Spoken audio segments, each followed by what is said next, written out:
દિવ્ય દરબારમાં પહોંચે તે પહેલા જ પરસોત્તમ પીપળિયાની અટકાયત. પોલીસ દ્વારા પરસોત્તમ પીપળિયાની અટકાયત કરવામાં આવી. કાયદાનો વ્યવસ્થા જોખમવાનું કારણ પોલીસ દ્વારા આપવામાં આવ્યું. પોલીસ અને પરસોત્તમ પીપળિયા વચ્ચે દલીલો પણ કરવામાં આવી. જો કે પોલીસ દ્વારા અંતે પરસોત્તમ પીપળિયાની અટકાયત કરવામાં આવી. મને જ્યારે બોલાવવામાં આવ્યો છે ત્યારે મારે જવું જરૂરી બની જાય છે.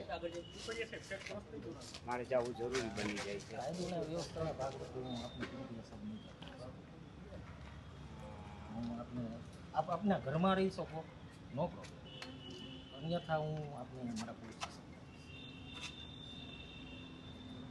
પણ મને એનું કોઈ વ્યાજબી કારણ મેં આપને આપી દીધું. મેં આપને વ્યાજબી કારણ જ કાયદો વ્યવસ્થા મારે ત્યાં કોઈ.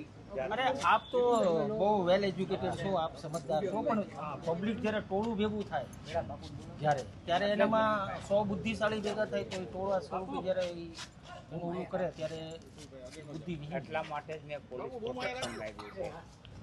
પોલીસ પ્રોટેક્શન એટલે મારું પોલીસ પ્રોટેક્શન નામંજૂર કરવામાં આવ્યું છે.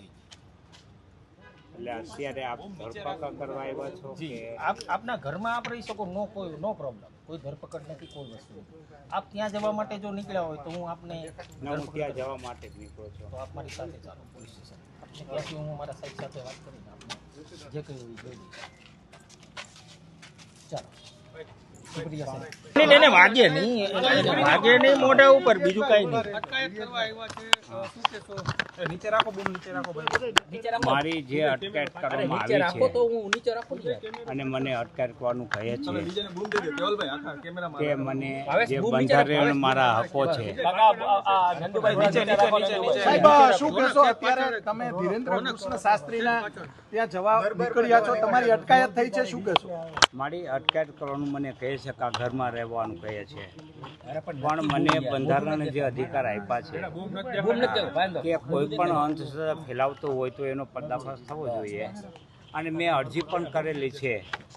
જો બાબા બાગેશ્વર છે તેને અંધશ્રદ્ધા ફેલાવવા માટે પોલીસ પ્રોટેક્શન આપવામાં આવતું હોય ત્યારે એક આલોચક તરીકે એનો પર્દાફાશ કરવા માટે મને પણ પોલીસ પ્રોટેક્શન મળવું જોઈએ. તેને બદલે મને અત્યારે જવાની મનાઈ ફરમાવે છે અને અટકાયત કરવાની વાત કરે છે. એટલે એ મારી દ્રષ્ટિએ મારા મૂળભૂત અધિકારોની વિરુદ્ધ છે. મેં પોલીસ પ્રોટેક્શન માંગ્યું છે અને તંત્ર દ્વારા કહેવામાં આવે છે, પોલીસ દ્વારા, કે તમારી અરજી રદ કરી છે. એટલે તમે કાયદો વ્યવસ્થાના ભાગરૂપે તમે ન જઈ શકો એવું એનું કહેવાનું છે. જ્યારે મારું કહેવાનું એમ છે કે હું ત્યાં કોઈ તોફાન તરકત કરવા નથી જતો. હું માત્ર ને માત્ર મારા પ્રશ્નની રજૂઆત, જેને પડકાર ફેંકો છે, રજૂઆત કરવા જાઉં છું. પોલીસનું એવું કેવું છે કે ત્યાં કંઈ પણ થઈ શકે, કાયદો વ્યવસ્થાની સ્થિતિ બગડી શકે, એટલે તમને નથી જવા દેવા. પણ પોલીસનું કામ જ છે કાયદો વ્યવસ્થા જાળવવાનું. ત્યાં આટલું વધારે પબ્લિક હોય, હજારોની સંખ્યામાં, ત્યારે કંઈ પણ થઈ શકે. હા, પણ હું એ જ કહું છું કે એમને મને પડકાર ફેંક્યો છે કે તમે આવો બાબાના દરબારમાં અને તમે જે કાંઈ હોય ત્યાં દૂધનું દૂધ ને પાણીનું પાણી થશે. તો આવી બેવડી નીતિ શા માટે? એક તરફથી પોલીસ પ્રશાસન દ્વારા દબાણ કરાવીને મને રોકવામાં આવે છે અને બીજી તરફથી એ મને પડકાર ફેંકે છે. એટલે આ મારી દ્રષ્ટિએ યોગ્ય નથી. તમને શું લાગે છે, તમને ન જવા દેવામાં કંઈ? નહીં, એ તો જે આયોજકો છે તેમનું દબાણ હોઈ શકે, રાજકીય રીતે હોઈ શકે કે એમને ન જવા દેવા. એટલે પોલીસ દ્વારા કદાચ આપનું નામ? પુરુષોત્તમ પીપળિયા. આજે બાગા બાગેશ્વરની ઓલામાં જાઓ કથામાં, એ પહેલાં તમારા ઘર પાસે પોલીસ બંદોબસ્ત ગોઠવી દેવામાં આવ્યો છે, શું કહેશો? મેં 2 અરજી કરેલી છે, એનો કોઈ મને જવાબ નથી. પરંતુ હમણાં મને જાણવા મળ્યું છે કે બહાર પોલીસ ઊભી છે. એટલે હું 7:30 વાગે જવાનો છું અને 7:30 વાગે જઈ અને 8 વાગ્યાની આસપાસ ત્યાં પહોંચીશ. આ મારો સંકલ્પ છે. હવે પોલીસ શું કાર્ય કરે છે તે જોવાનું રહે છે.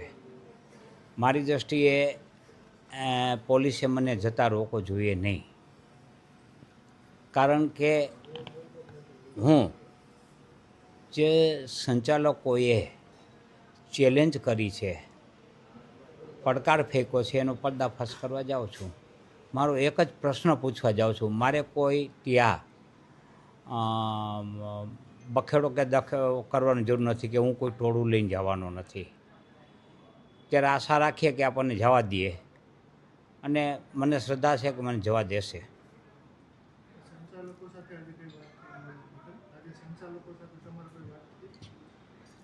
સંચાલકોએ ક્યારેય પણ રૂબરૂ કે ટેલિફોન મારી સાથે વાત કરી નથી આજની તારીખ સુધી. માત્ર ને માત્ર જે કાંઈ આમંત્રણ અને પડકાર ફેંકવામાં આવે છે એ સોશિયલ મીડિયા દ્વારા પડકાર ફેંકવામાં આવે છે, અને મીડિયા હાઉસ દ્વારા પડકાર ફેંકવામાં આવે છે. એટલે એ પડકારને હું ઝીલી રહ્યો છું. મને ડાયરેક્ટ કોઈએ બોલાવ્યો નથી, અને ત્યાં હાજર એવા કોઈ આમંત્રણ પણ નથી. એટલે આપ જશો ખરા કથામાંથી? હા, ચોક્કસ. 7:30 વાગે હું નીકળીશ અને કથામાં જવા જ નીકળીશ. એનો કયા પ્રોગ્રામમાં તમને વિરોધ છે? એ કયા પ્રોગ્રામ કરશો? અમારા કથા સામે કોઈ વિરોધ છે જ નહીં. પહેલાં 2 દિવસ અમે ક્યાંય વિરોધ નથી કર્યો, કારણ કે કોઈ પણ સનાતનની કાર્ય થતું હોય અને એમાં ધર્મનો પ્રચાર ને પ્રસાર થતો હોય તે આવકાર્ય છે. હું પણ ચુસ્ત સનાતની છું, એટલે એનો અમને કોઈ વિરોધ નથી.